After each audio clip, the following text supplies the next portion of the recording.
welcome back to the Indie Magazine podcast. And this week we're talking with Stéphanie Munch, a writer and podcast creator from France. This is a good one. We talked about inspiration, creating an audio drama series, and more. And stick around afterwards as we catch up on what we've been watching, including the Shōgun Episode 3 recap.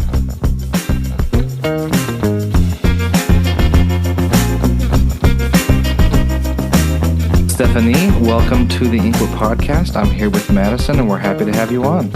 Thanks for having me here. Thank you so much.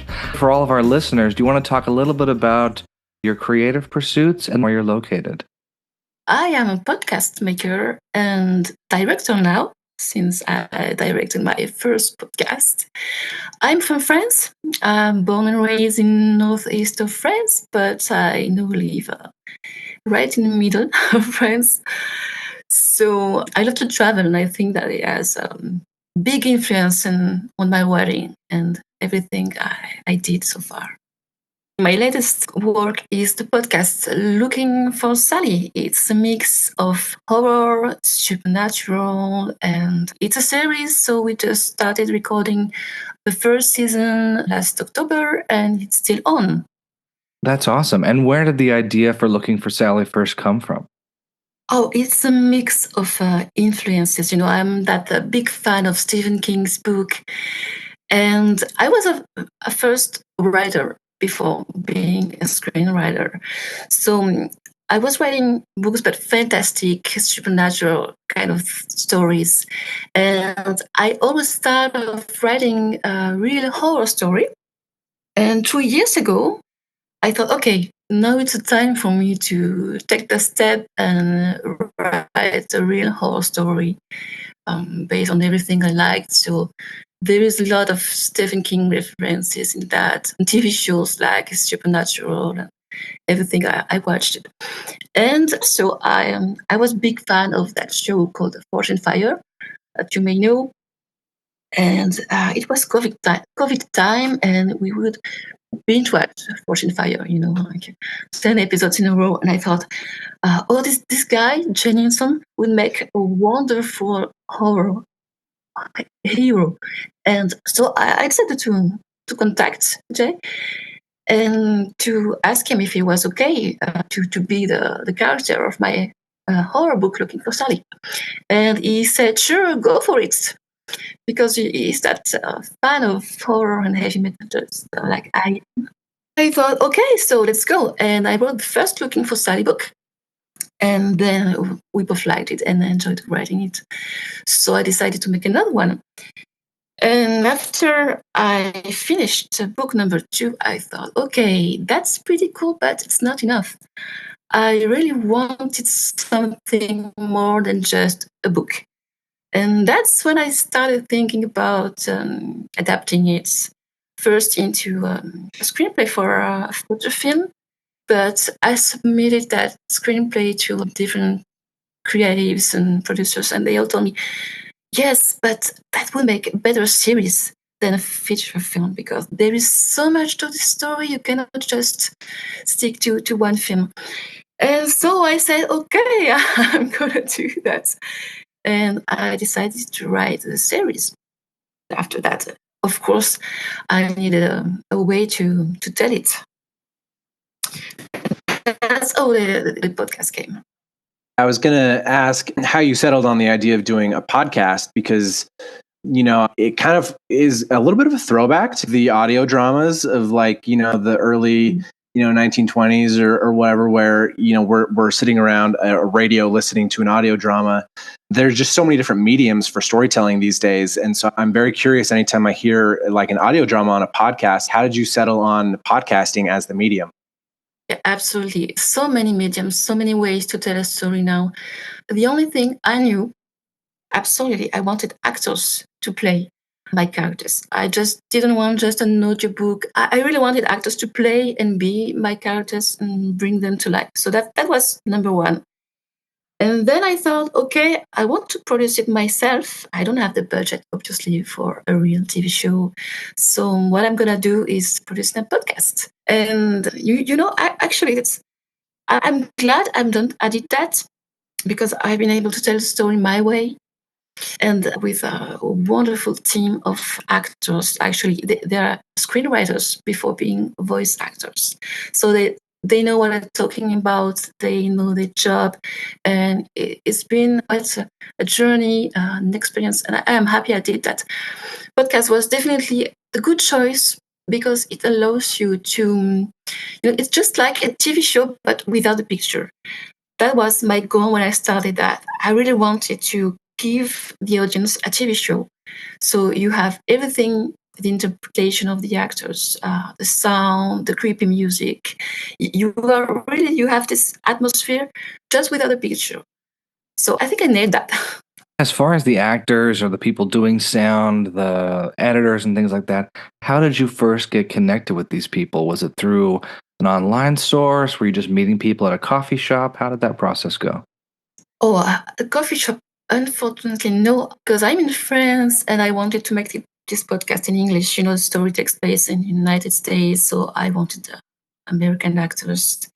So I actually posted a casting call on E032 and on my Instagram account. I don't have so many followers, and I was surprised to get so many answers because I first didn't know what to expect, and I had so many answers, and I was happy about that. And that's how I started gathering my tribe. And I actually met so many wonderful people through that. You can know if you're not located in the United States, there is a way you can always find your tribe online, listen to people, try to talk to them, to get to know what I want, network as much as you can. And you'll be sure that you'll find the right people to work with and collaborate with. Yeah, I was going to say, I know that's how we got connected to do this podcast. It's interesting how online and these communities, even just through basic social media, has created a much more global network and audience to be able to create something like this. And it's very interesting that, like you said, you're doing it in English with American actors. Did you do that because you wanted to be produced in Hollywood for like a show later down the road, or what was the thought process there? No, I didn't even think about that. I just wanted American actors because I'm so attached to this story, and it's a road trip through the United States. So I really wanted to keep it that way. And I really needed American actors to play that because that's how I created it and how I imagined that. It's not because I don't want to work in France. Maybe I will someday, but for this very specific story, I needed American actors.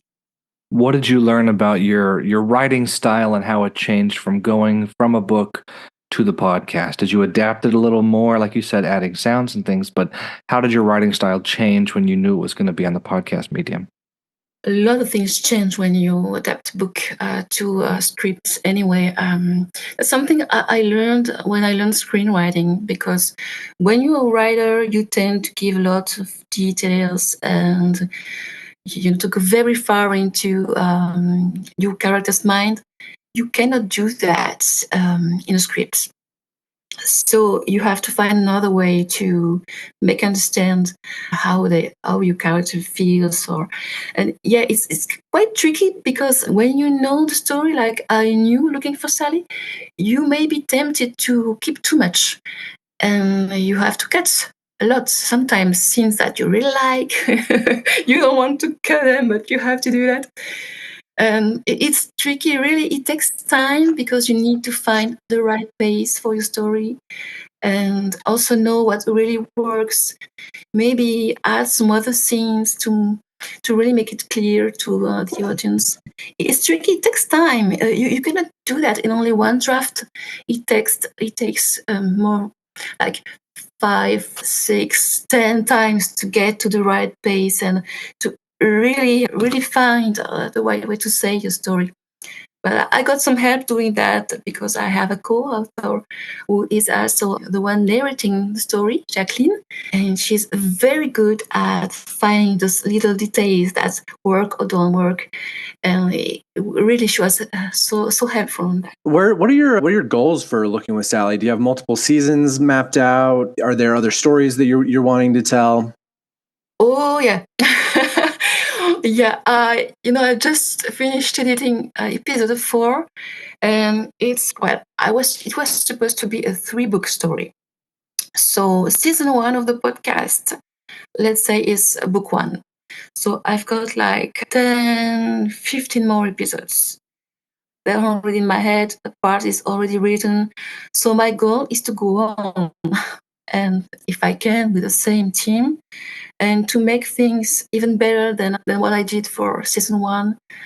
And yeah, I really like to tell the story the way it was supposed to be told. That's my goal number 1. And next, I think what I really want to do is direct a short film, because I've got this on my mind for a while. When I was in my screenwriting classes, we had to work on a project. So I chose to work on a short film based on the Looking for Sally universe, based on one of my characters, Charlie's daughter. And I loved that. And I thought that would be so cool to actually direct it and make it. So that would be next goal. Yeah, definitely directing. That's really exciting. And it'll be fun to see how you'll have to adapt to go back to the screen. You said you're trained as a screenwriter, and that's really cool. I love that because it allows you to see different aspects of your story. When you make a podcast, you are gonna show certain things that you wouldn't on screen, or it's amazing to see how your story actually evolve when you try to tell it in many different ways, and you evolve as a writer, as a storyteller. It's really great.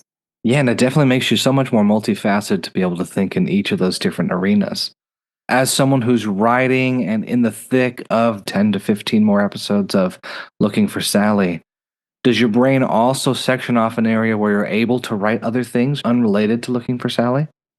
I need to. Oh yeah, yeah. I definitely. I need to write things unrelated to Looking for Sally. I have to. And anyway, I keep on having ideas all the time, so I need to kind of put a lid on that sometimes. But my latest script wasn't related to Looking for Sally at all. It was a drama. It was really funny and entertaining to write it. It's called The Turner Case. It's drama around the world of television and true crime, which is another passion I have. And that character is, she has PPD. So it was really important for me to tell her story through this fiction. Yeah, totally different. And I love to do different things. I couldn't stick only to horror. I couldn't stick to only one thing. So when you're not working, what movies, what stories are you consuming? Like, what are you excited to see this year? So many things. Again, I like any kind of films, not only horror, but there's a lot of things I'm waiting for. I hope that the series Welcome to Derry will finally be out. Well, I'm also waiting for Stranger Things, but they just started filming, so I guess we'll have to be patient for that one. But honestly, I can watch everything. I love, true crime, thrillers, adventure. Sometimes I love everything that can be action story, silly action story. I can. I don't expect something. I'm not anticipating like big films, but when I see something, the latest thing I saw in theater was Hunting in Venice, and I loved it. I wasn't waiting for it, but I really enjoyed that film. And when I was in plane, I watched I watched silly things. I watched Violent Night. I know that some of my friends hated that movie, so don't tell them that I watched it in the plane. But I also watched Meg, and that's surprising.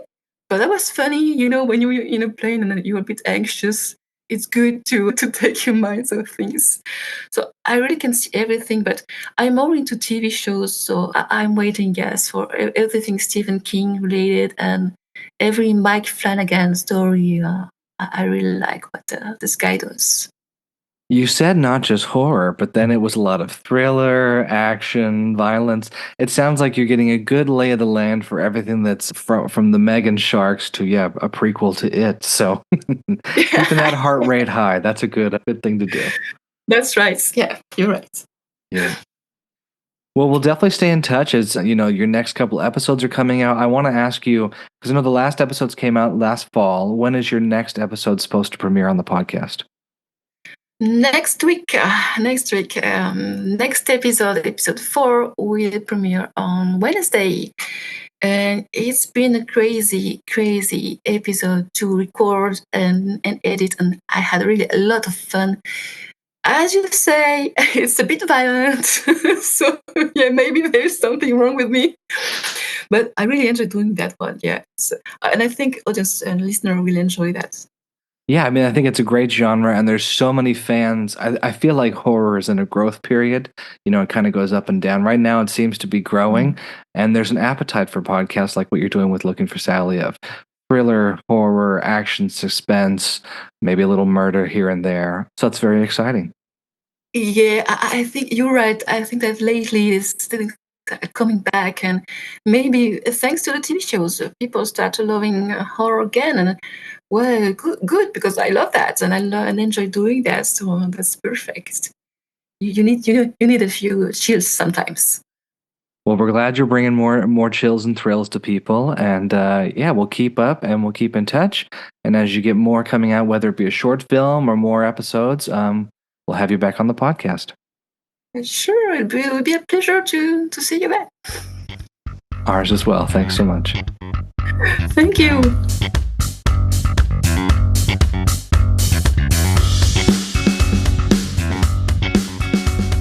All right, Madison, Shōgun episode 3. Let's talk about it. What a good show. What a great show. To kick us off, let me give a synopsis real quick. This episode's called Tomorrow is Tomorrow. And the synopsis is, after Blackthorn, our pirate Englishman, survives a brazen assassination attempt, Toranaga realizes he must ferry his allies out of Osaka or risk certain defeat. The stakes are high. It just continues to be really, really good. The cultural differences I think still are. Well, obviously we're going to have those throughout the entire show, but between Blackthorn and the Japanese that he's with are kind of the part of the heart of this episode. I think, especially when they're trying to sneak Toranaga out, and especially that last scene when they're on the boat, which was almost kind of funny. But just the cultural differences between the two, continues to be kind of the heart of the show. Yeah, I find it interesting that they do such a good job of giving us multiple perspectives and not pigeonholing us. I really thought at the beginning of the series, realizing there was this Blackthorn pirate merchant Englishman, that we were just going to be in his head 90% of the time. Because I feel like in Last Samurai or Lawrence of Arabia or Dances with Wolves, it's a pretty strong split of 75 to 80% to maybe 50, 20 of who we recognize as Westerners versus the other. And I love that this has not done that in the show. We get so much Toranaga and his story and his group. We get so much with Tota Moriko this episode, who is kind of this kind of crafty figure playing multiple sides of the table. Anyway, we get all these different sides, and it doesn't just put us in the passenger seat the entire time. And it also doesn't have them speaking in English, which I still love. It is in Japanese. You are in the room with them, and it's their story. It's not something interpreted just for us. Yeah. Yeah, and what's funny is when I first, like, in that first opening scenes or whatever, I thought Blackthorn was going to be the villain. Yeah. I didn't think that he was going to be like our POV hero character. I thought, oh, a bunch of white British guys, those guys are the villains. But yeah, no, he's growing. He grows on you, like, I think just off the bat, I wasn't really sure what his motives were or what he cared about. But as the story goes on, like, you really see that as much as he's a fish out of water, culturally speaking, he's trying. He tries to, like, learn the right words, even though he says them wrong. And he really, I think, is trying to not just fit in, but also play ball with the people that want to keep him alive. I mean, duh, of course you're going to do that, but he's admirable about it. Yeah, and I find it interesting that he is pairing with Toranaga against the Portuguese, but it's not strictly for his own survival and gain. I mean, that's definitely a huge part of it, but I do love the idea that the Portuguese are deceiving the Japanese and they have this base in Macau and they're not being very clear about what's happening, as well as the Christian influence and how that's kind of sparring with the traditional Japanese lords and their kingdoms and fiefs. I like that it is you scratch my back, I scratch yours. Keep me alive and I'll help you out, and me being alive helps you stay alive too. I love that it is definitely telling a lot of different stories of Toto Mariko, played by Anna Sawai, her and her husband, and the problems there really escalate in this episode even further than what we've already seen. And kind of Blackthorn, it seems like he may be falling for her, but it's not outright flirtation. It's more of a respect and having a friend and someone who can translate, speak English, and tell him the culture. So I really like that tension. And I like Toranaga with some of the other lords as well as some of his own men of kind of, reminding them that yes, he's our prisoner, he's also our ticket out.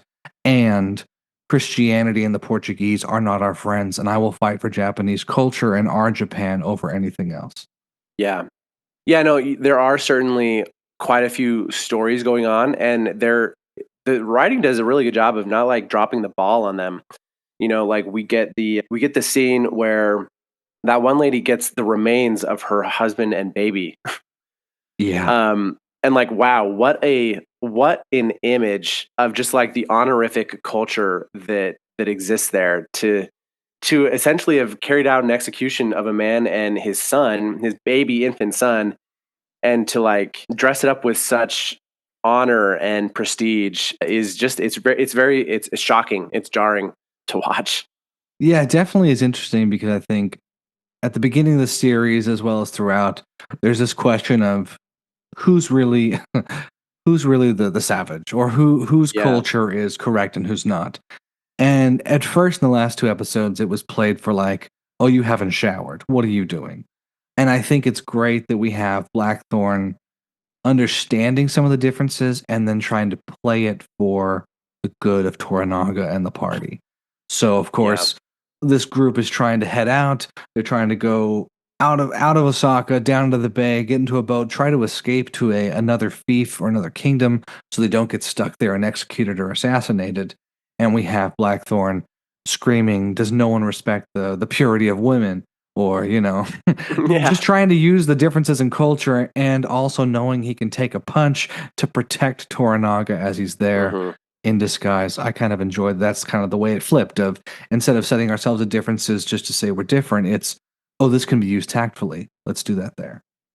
Yeah, and I think that the writers have done a really good job of not portraying one culture or the other as inherently better than each other, right? Because the question is consistently, who's the barbarians? Who are the savages? And there's barbaric behavior in both cultures. And they do a really good job of not being like, well, all Christians are evil. And they do a good job of being like, well, Japan might be beautiful, but not all Japanese culture and customs are amazing. And so there's enough nuance there. And speaking of, that scene where they're fleeing to the boat where Toto Mariko's husband fends off, a bunch of soldiers when he's on the dock, and he just knows that he's going to die. And Blackthorn's like, we got to go back for him. And Toranaga's like, no, we're not going to go back for him.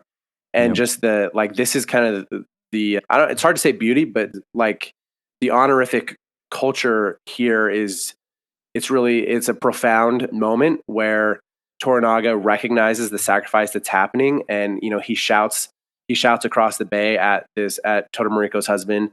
And it's kind of, it's beautiful and it's chilling at the same time. And I thought that was really well executed. Yeah. What a scene too. I mean, it's kind of great the way it was shot too, just from a creative perspective of, we don't go on the docks with Toto Mariko's husband the whole time. It's mostly shot from the boat of the party leaving and kind of watching this heroic sacrifice. And honestly, it felt like a necessary sacrifice of Buntaro is his name, Toto Mariko's wife. He's just kind of a stoic samurai who knows that he must do something to protect everybody, and his life is not more important than that, and it's kind of beautiful. I just want to round up before we're done. How about the boat chase scene or the race? in the dark. good. So good. They kind of leave you there so basically they're going from a little boat to a big boat because they got to get out of this harbor so they can go to a different fief or kingdom. And there's a blockade of boats, of like kind of little rowboats out in the harbor. And they're like, well, we can't go through it in our little boat, so we need to get in one of the bigger boats. And so there's the European style boat and then the Japanese style boat, and both of them are sailboats. And they're like, well, they will destroy our Japanese boat, but they won't destroy the European boat. And I think that's because the European boat's got a bunch of weapons on it, and so they can't risk it falling or sinking to the ocean. And so they get Toranaga on the European boat. They essentially steal it from the Europeans and start driving out. But they're like, "Oh, sorry, Blackthorn, you actually can't come with us. Like this is where we leave." And you can see that Blackthorn's kind of like, "What?" He's kind of like crestfallen. He kind of sees that he's almost a bargaining chip for them on some level. And then they leave him on the Japanese boat, and then he just is like, no, you're not going to leave me. And then he just kind of assumes command, even though he doesn't speak the language of this ship, and essentially races the Toranaga on the European style ship through the blockade, and just is like cheering on these guys to row as fast and hard as they can. And it's a good scene. It just felt weird. Not weird. It was fun to have a Chariots of Fire almost race in the middle of this deadly escape they're doing. And it looked like fun to shoot. And I listened to the podcast they had on Hulu with the show, saying that was one of the hardest things they shot the entirety of the show, because these ships were not completely on the water, but out in the open ocean, but they were on tracks. And so you're doing these ships and you're trying to film it top, bottom, side, and it still is like a heavy and very intricate dance of these giant machines trying to move these lifelike boats down there.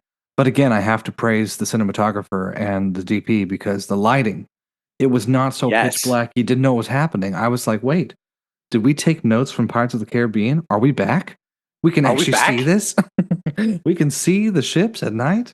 So that's one of those, lighting is one of those things where when it's done right, you don't even notice it. Because when it's done poorly, it's all you can see. It's all you can tell is just like, oh, I can't see a thing.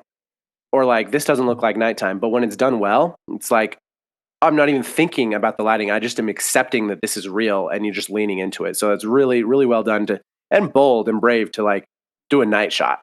Yeah, they didn't have to. And it's so much better that they did, but they really didn't have to. Yeah. Last note before we wrap this one up, how did you feel about the diving at the end and then the race between Toranaga and Blackthorn? I thought that was really a silly and heartwarming way to end the episode. Just how it's very humanizing, right? Because I think a figure like Toranaga just seems larger than life, and he doesn't seem like a person as much as he seems like a figure, like a VIP, he's just, it's like seeing a senator or a governor or something. Like they don't seem like real. But to be like, you're going to teach me how to dive, Blackthorn, and then have him just keep diving in is a way of, putting Blackthorn in his place. Yeah. But then to dive in the water himself. Oh, and that looked like a belly flop, by the way. It did. His dive in the water, I was like, that did not feel good. And then to have a race to the shore is, it's kind of winking and nodding. There is certainly some hierarchy in their relationship, but Toranaga is going out of his way to like humanize himself and also be human, which was kind of fun. I don't want to take it too far, but it just felt like a buddy cop moment. I was like, oh, it did. Yeah. This is Lethal Weapon. This is fun. This is something else like that. I did love that Toto Moriko was saying to Toranaga, like, hey, you're having Blackthorn jump in. Maybe you learn to dive tomorrow. And that's where we get the title of this episode is Toranaga says, tomorrow is tomorrow. Today I will learn how to dive. And there's something fun there. You can worry about tomorrow, but right now I'm going to dive and I'm going to beat this guy in a race to the shoreline. So a very fun end of the episode. And very good at end. Yeah. I like where it's going. Yeah. Yeah, well, for all of our listeners, thank you for listening, and we'll be back on Monday with our final episode of the Masters of the Air debrief, and you won't want to miss it because it's really good. Until then, watch good movies and watch good TV.